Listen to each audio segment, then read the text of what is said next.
476 metais žlugus Vakarų Romos imperijai, jos buvusioje teritorijoje susikūrė daugybė barbarų karalysčių. Barbarai labiau vertinę kovos meno, ginklo įvaldymą ir neteikė didelės reikšmės mokytumui, skatino antikos kultūros užmiršimą, paveldo grimzdimą praeitin. Tai ir lėmė, jog šį laikotarpį, ėjusi po senovės, istorikai dažnai įvardija tamsiaisiais amžiais. Nepaisant to, viduramžiais krikščionybė pradėjusi plisti dar Romos imperijos laikais išliko ir tapo vienu iš būdingiausių Europos viduramžių bruožų. Krikščionybė Europoje ankstyvaisiais viduramžiais plito dėl kelių priežasčių. Pirma, krikščionys norėjo įgyvendinti Jėzaus Kristaus priesaiką, skleisti jo mokymą. Tai skatino taikių misionierių keliones į pagonių žemes. Antra, pagonių valdovai priėmė krikštą, gaudavo teisę būti karūnuotiems vieno iš krikščionių dvasininko. Naudodamiesi savo gale, valdovai tuo atveju krikštydavo ir pavaldinius. Krikščionybė taip pat buvo skleidžiama jėga. Įtvirtinus naujose žemėse valdžią, krikščionių valdovai primesdavo savo tikėjimą tenykščiams pagonims gyventojams. Vienas iš ryškiausių krikščionybės platinimo jėga pavyzdžių – Karolio Didžiojo Frankų valstybės karaliaus karo žygiai. Tuo tarpu kitur įplito valdovams pareiškus norą.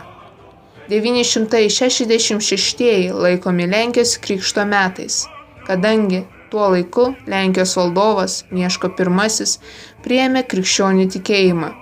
988 metais tą patį padarė Kijevo Rusijos valdovas Vladimiras, bet religiją perėmęs iš Bizantijos, kas vėliau lėmė stačiatikybės išplitimą rytų Europos slavų žemėse.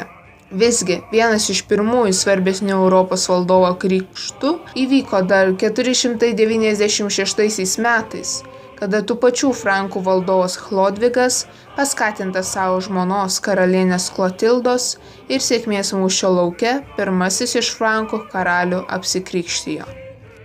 11 amžiuje įvyko krikščionybės skilimas, kurio priežastis buvo atviras konfliktas tarp Konstantinopolio patriarcho ir Romos popiežiaus. Konfliktų tiesa būta ir daugiau dėl skirtingai suprantamų ar nepripažįstamų bažnyčios dogmų. Pavyzdžiui, patriarchas nepripažino šventosios trejybės dogmos, kurią palaikė tuo tarpu popiežius.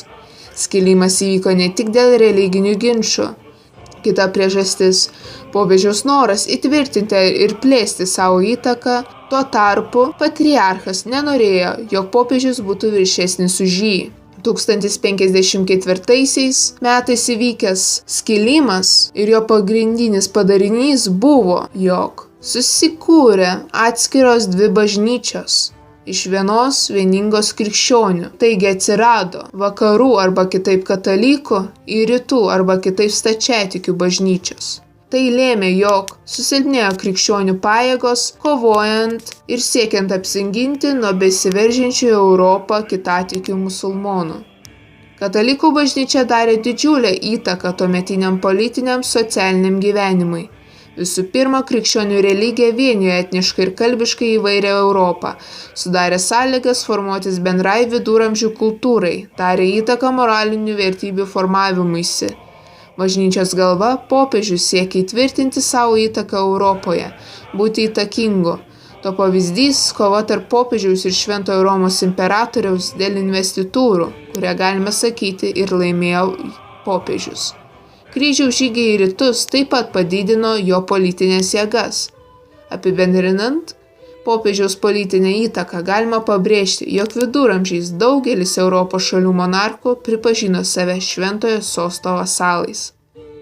Kultūros srityje daug ko nusipelnė viduramžiais greta bažnyčių veikė vienuolynai. Visų pirma, vienuoliai steigė ir išlaikė pirmasis viduramžio mokyklas. Antra, dalinai dėl jų suklestėjo sakralinė architektūra, skulptūra, tapyba ir kitos meno rūšis. Galiausiai vienuoliai skriptoriai, perrašinėdami senuosius raštus, išsaugojo didelę dalį senovės antikos veikalų, kurie vėliau iš naujo buvo atrasti Renesanso epochoje.